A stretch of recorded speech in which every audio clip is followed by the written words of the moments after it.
ये आना कोई आना है कि बस रस्मन चले आए, ये मिलना खाक मिलना है कि दिल से दिल नहीं मिलता।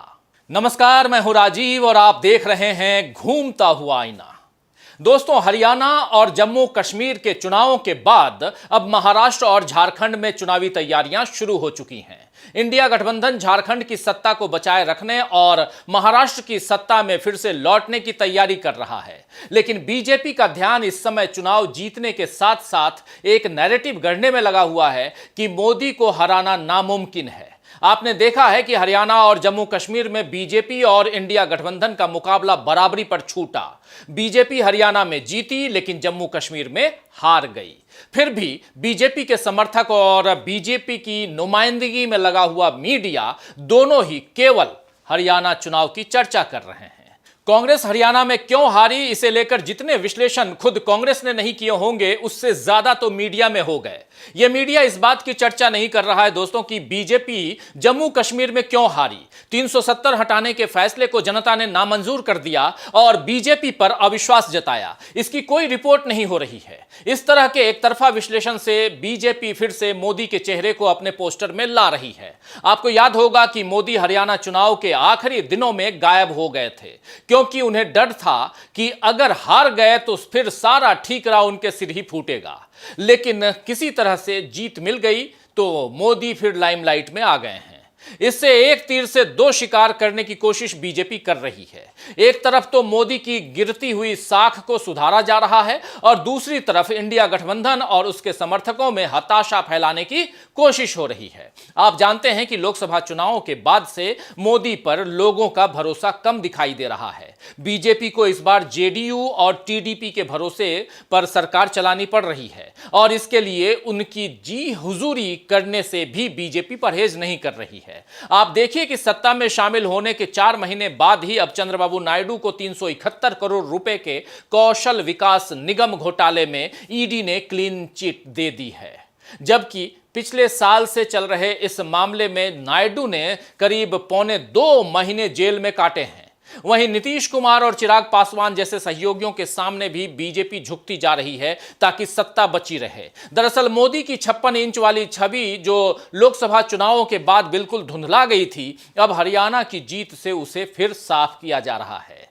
उधर हरियाणा में कांग्रेस की हार को मीडिया में ऐसे पेश किया जा रहा है मानो राहुल गांधी में किसी को जिताने का दम ही नहीं बचा है, जबकि लोकसभा चुनावों में इस बार कांग्रेस की जो सीटें डबल हुई हैं और इंडिया गठबंधन में जो एकजुटता बनी है उसमें राहुल गांधी का बड़ा हाथ है। लेकिन उन्हें पराजित दिखाकर कांग्रेस और इंडिया गठबंधन दोनों को मानसिक तौर पर तोड़ने की कोशिश भी बीजेपी कर रही है ताकि झारखंड और महाराष्ट्र में उसे जीतने में मदद मिले। लेकिन बीजेपी का गणित यहां फेल हो सकता है।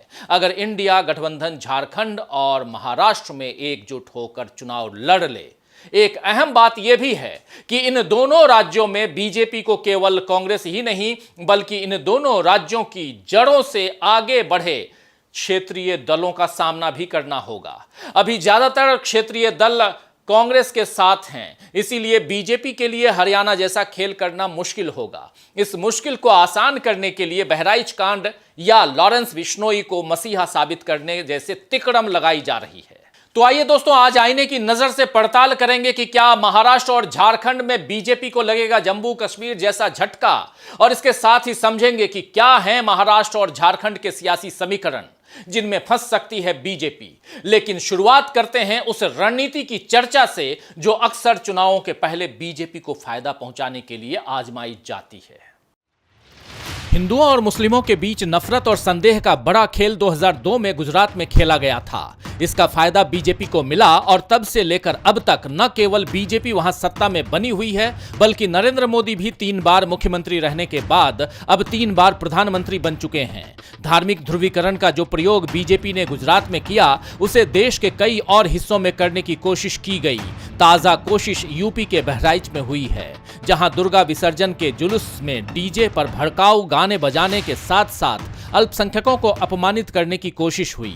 एक युवक ने एक घर पर लगे इस्लामी झंडे को उतारकर भगवा झंडा फहराया और उसके बाद हिंसा भड़की तो इस युवक को गोली मार दी गई। लेकिन खेल यहीं खत्म नहीं हुआ, बल्कि ये तो शायद ट्रेलर था, क्योंकि इसके बाद सोशल मीडिया पर उस युवक की पोस्टमार्टम रिपोर्ट प्रसारित होने लगी कि उसे कितनी यातनाएं देकर विधर्मियों ने मारा है। हालांकि बहराइच पुलिस ने खुद कहा कि कोई यातना नहीं दी गई और ये खबर गलत है। मतलब साफ है कि झूठी खबरें फैलाने वालों का मकसद सांप्रदायिक नफरत फैलाना था। फिर भी ऐसे लोगों पर किसी कार्रवाई की कोई खबर नहीं है और न ही किसी के घर के बाहर बुलडोजर से घर गिराने का नोटिस चिपकाया गया है। अलबत्ता बहराइच में युवक की मौत के मुख्य आरोपी अब्दुल हमीद सहित 23 लोगों के घर पर बुलडोजर वाला नोटिस चिपक चुका है, जबकि सुप्रीम कोर्ट ने साफ निर्देश देकर इस बुलडोजर न्याय पर रोक लगाई थी। तो बहराइच के जरिए बीजेपी सरकार अपनी सख्ती दिखाना चाह रही है, लेकिन असल में अल्पसंख्यकों के लिए उसका पूर्वाग्रह और नफरत इससे जाहिर हो रही है। बीजेपी शायद चाहती भी यही है ताकि ध्रुवीकरण का जो फायदा उसे गुजरात में मिला और फिर यूपी में भी मिला वो बरकरार रहे। अयोध्या हारने के बाद सवाल उठने लगे थे कि बीजेपी को हिंदुत्व से फायदा हुआ या नुकसान, तो अब शायद वो बहराइच के जरिए इस सवाल का जवाब देने में लगी हुई है। इधर मुंबई में एनसीपी नेता बाबा सिद्दीकी की हत्या के बाद अब लॉरेंस बिश्नोई को भी सनातनियों के नए नायक की तरह पेश किया जा रहा है। हत्या, लूटपाट जैसे कई मामलों में गैंगस्टर लॉरेंस बिश्नोई गुजरात की हाई प्रोफाइल साबरमती जेल में बंद है। कहने को तो लॉरेंस का बाहरी दुनिया से कोई संपर्क नहीं है, यहां तक कि उसे पूछताछ के लिए भी जेल से बाहर नहीं लाया जा सकता, लेकिन बताया जा रहा है कि जेल में बैठे बैठे ही लॉरेंस अपने सारे आपराधिक कामों को अंजाम देता है।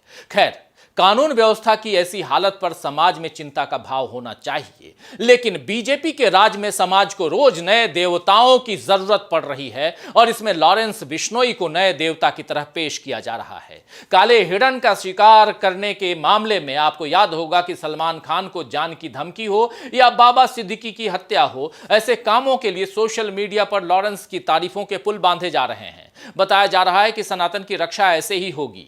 दरअसल हिंदुओं को जगाने और सनातन की रक्षा करने का ये सियासी खेल महाराष्ट्र और झारखंड के चुनावों से पहले तेज हो गया है। तो इसका एक मतलब यह है कि इन दोनों राज्यों में बीजेपी को हार का एहसास हो चुका है। शिवसेना यूबीटी के मुखिया उद्धव ठाकरे ने इस बार गद्दारों को सत्ता से बाहर करने का ऐलान किया है। ठाकरे ने कहा है कि डॉक्टरों ने मुझे आराम करने की सलाह दी है, लेकिन हम तब तक नहीं रुकेंगे जब तक गद्दारों को सत्ता से बाहर नहीं कर दिया जाता। दरअसल महाराष्ट्र में शिवसेना और बाल ठाकरे की विरासत को जिंदा रखने के लिए इस बार उद्धव ठाकरे के लिए जीत हासिल करना बेहद जरूरी है। वहीं एनसीपी और कांग्रेस भी महाराष्ट्र में जीत दर्ज कर पूरे देश में बड़ा संदेश देना चाहते हैं। महाराष्ट्र में 5 सालों में 3 बार सरकार का गठन हुआ और ये राजनीतिक अस्थिरता सिर्फ बीजेपी के सत्ता के लालच के कारण कायम हुई। बीजेपी ने शिवसेना के बाद एनसीपी को भी तोड़ा, इसीलिए शरद पवार भी बीजेपी को जवाब देने की तैयारी में हैं और कांग्रेस भी शिवसेना और एनसीपी की इस मुहिम में अहम भूमिका निभा रही है। संविधान बचाने की जो लड़ाई कांग्रेस ने शुरू की है, उसमें इंडिया गठबंधन का साथ रहना जरूरी है और अब तो अखिलेश यादव भी महाराष्ट्र में बीजेपी को टेंशन देने पहुंच गए हैं। महाराष्ट्र में भ्रष्टाचार, गुजरात लॉबी का हावी होना, कानून व्यवस्था की दुर्गति और किसानों की मुश्किल, इन सब के अलावा आरक्षण के मुद्दे पर इंडिया गठबंधन महायुति सरकार को घेर रहा है। दरअसल पिछले 6 महीने से मराठा समुदाय ओबीसी कोटे से आरक्षण देने की मांग कर रहा है और ओबीसी इस मांग के खिलाफ हैं। वहीं धनगर समाज भी खुद को आदिवासी का दर्जा देने की मांग कर रहा है, जबकि एसटी वर्ग धनगर समुदाय की इस मांग का विरोध कर रहा है। आपको बता दूं कि राज्य में मराठा 31% से ज्यादा हैं, तो वहीं ओबीसी 356 उपजातियों में बटी हुई है। अब बीजेपी माली, धनगर और बंजारी यानी माधव फार्मूले के साथ जाति समीकरण बिठाने में लगी हुई है। इस फार्मूले का फायदा 2014 के लोकसभा चुनावों में बीजेपी को मिला था, लेकिन तब बीजेपी के साथ अविभाजित शिवसेना भी थी। अब शिवसेना का एक हिस्सा बीजेपी के विरोध में खड़ा है और वहीं एनडीए में अजित पवार जैसे लोग भी बीजेपी से संभल नहीं रहे हैं। इसीलिए महाराष्ट्र में बीजेपी की टेंशन बढ़ रही है। बीजेपी के लिए परेशानी का कुछ ऐसा ही हाल झारखंड में भी है दोस्तों। हरियाणा के बाद अब नरेंद्र मोदी कुछ ज्यादा जोश के साथ झारखंड में ध्यान देने पर लग गए हैं। हिंदुत्व की उग्रता का फायदा हासिल करने के लिए हिमंता विश्व शर्मा को पहले ही काम पर लगा दिया गया है। आदिवासियों के हितों के नाम पर लाखों करोड़ों की योजनाओं को शुरू किया गया है। झारखंड मुक्ति मोर्चा और सोरेन परिवार दोनों को तोड़ने का काम भी बीजेपी ने किया है। और इसके अलावा इस बार चुनाव में बीजेपी अकेले न उतरकर एनडीए सहयोगियों के साथ चुनाव लड़ रही है ताकि पिछली बार जैसी पटखनी न मिले। लेकिन क्या इतनी तैयारी के बावजूद बीजेपी इस बार अपनी सत्ता कायम कर पाएगी, यह देखना दिलचस्प होगा, क्योंकि उसका मुकाबला पहले से मजबूत इंडिया गठबंधन से है।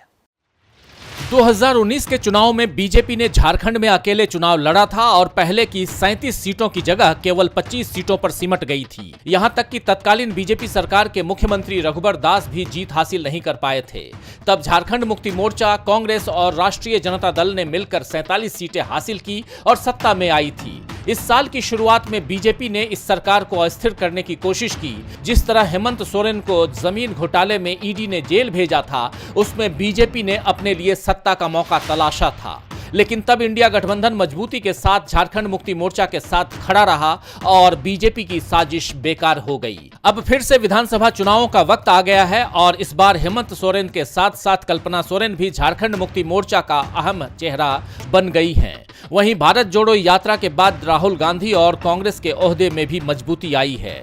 इस बार सीपीआई माले भी झारखंड मुक्ति मोर्चा, कांग्रेस और राष्ट्रीय जनता दल का साथी बन चुका है। वहीं बीजेपी ने पिछली गलती से सबक लेते हुए इस बार आजसू, जेडीयू और एलजेपी के साथ सीट शेयरिंग की है।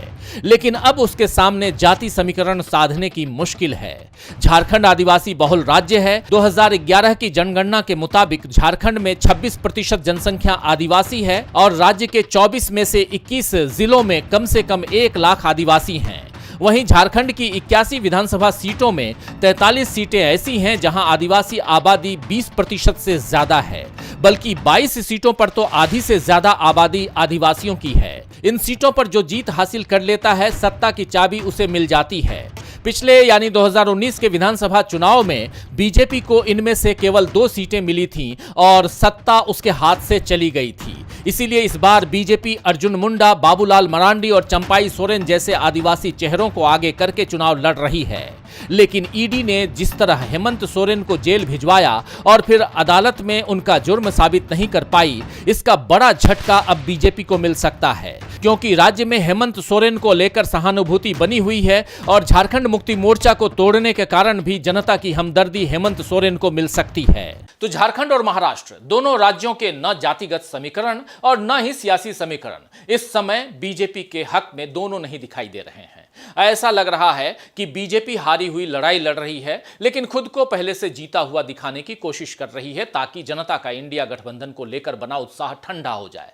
अब यह देखना दिलचस्प होगा कि इंडिया गठबंधन जनता में नया जोश किस तरह भरता है और जम्मू कश्मीर की तरह ही क्या झारखंड और महाराष्ट्र में बीजेपी को हार का स्वाद चखाता है, या हरियाणा की तरह जीती हुई बाजी को जैसे कांग्रेस हार गई उस राह पर इंडिया गठबंधन जाता है। देखना दिलचस्प होगा। खैर, शायर ख्वाजा मीर दर्द ने ठीक ही फरमाया है कि तोहमते चंद अपने जिम्मे धर चले, तोहमते चंद अपने जिम्मे धर चले, जिस लिए आए थे सो हम कर चले। तो आज के लिए बस इतना ही। फिर मिलेंगे खबरों के नए आईने के साथ। तब तक देखते रहिए डीबी लाइव। नमस्कार।